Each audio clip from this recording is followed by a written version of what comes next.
So how are you guys? I hope you're having a good day. So today I've come to show you something. Like guys, we tell you to plant grasses. We tell you to have food security on the farm. So I'm here to I don't know what to call it, testifying. Yeah, I'm going to testify and show you now. Look at this. First show them the brachialia molato. Brachialia molato, this is proteins, carbohydrates and fiber. We harvested it 1.5 months ago. Look at it. We're giving it 2 more weeks and we cut. The alfalfa, 2.5 weeks ago. Zoom in on it, come closer and you show them. We harvested it, sorry, 2.5 weeks ago. Now look at it. We're giving it like 3 more days. We harvest. We want all of them to bring out the flower. Just like you see this one is bringing out this flower. Yeah, look at this. This is when you know it's ready to harvest. So we are going to harvest. We are going to harvest this in 2 weeks. We're going to harvest this in a few days. So by Friday, we're going to be harvesting this. A few weeks from now, we're going to be harvesting this after Eid. Now look at this. Look at this height, the height of this alfalfa. It's almost chasing a meter. Yeah, if not, it's a meter. Yeah, so this is food security. This area alone is going to give us like roughly around like 7 tons of this brachialia, dry brachialia, and it's going to give us around 5 tons of alfalfa. Show them. I think they think the garden is small. Show them all around. Yeah, so this is for the goats. This is for the goats, and then we have this for us. We have a lot of them. I think they can see around. They see that we've harvested. We eat a lot of matoke. You know, like we have a lot of Baganda guys here. Yeah, so we eat a lot of matoke. Yeah, as you can see, there's food security for the animals, food security for us, the staff members. And people will tend to say, Shafiq, you're overworking the land. You're putting the alfalfa. There's the chloris, there's the brachialia, then there's matoke, and now we see sugar grapes. You're overworking the land, so it's going to be like infertile. Well, how can it be infertile when the goats that we have actually give us dung? Like, are we just going to sell off the dung? Are we going to throw it away? This is from the goat, and the goat is from this. So when the goat releases the droppings, we bring it here. It helps this one grow. Then we harvest this. We give it to the goats. It helps the goats grow. Then the cycle repeats and repeats. So this land can never be depleted because we're actually removing the dung with the nutrients that came from this, putting it back. So it's going to pick the nutrients from the dung. So how will it be depleted? I mean, look at this. This one is getting a lot of nutrients. This one is getting a lot of nutrients. I mean, guys, you just have to love our garden. I mean, look at how green it is. And people will be like, the dry season, the dry season, the dry season. Come on, I'll show you something. People who are always complaining about the dry season. So this, we are lucky. Personally, we are very lucky because we bought in an area that has a lot of water. So we're right next to River Nile.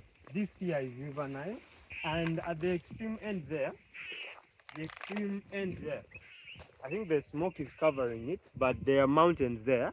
There are a few hills there, and that's Lake Choga. That's where Lake Choga is. So we're on River Nile, the part which almost connects to Lake Choga.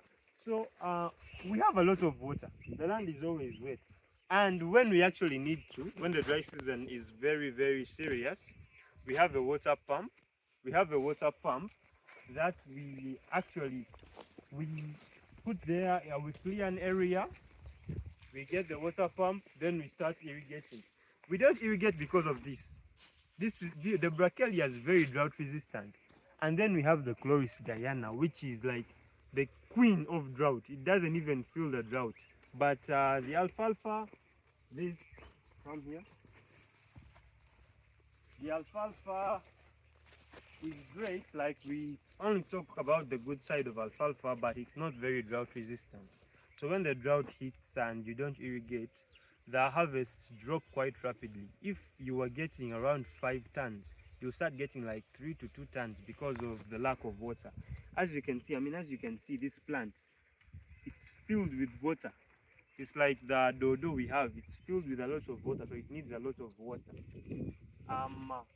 Yeah, and another thing I forgot to mention about the alfalfa, I think that it needs weeding. Yeah, it needs weeding in the rows. So you can see we planted it in rows, and in between these rows you can see the weeds are starting to grow. So we actually have yeah. Yeah. So that's how lucky we are. We are on River Nile. We have the water. When the drought comes, we irrigate. For the alfalfa, the brachialia, it gets also the water because of the alfalfa. So yeah, it's a win-win for everyone. So I have food security here to last me for remember when the dry season hits, the animals aren't getting enough nutrients when they go out there.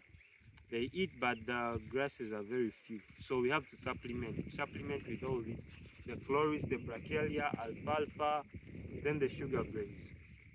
So we have to supplement with all of this.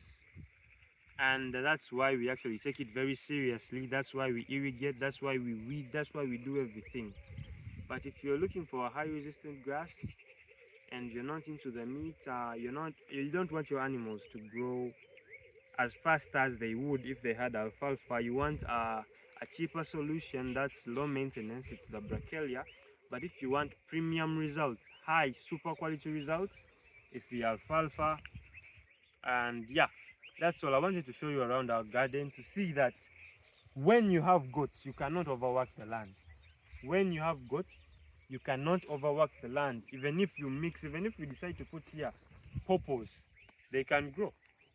Yeah, the only thing they'd be competing for would be sunlight, but the sun is here in Uganda. We have the sun 24/7. So why worry about the sun? And we were talking about the dry season. Isn't that when the sun shines the most? So you're going to get premium results, high quality results every time you plant. And the good thing, you only have to plant once and you harvest for a very, very long time. Yeah, so that's all I wanted to share with you today. I hope you're having a good day, and if you're not having a good day, I hope this helps to actually lighten your day.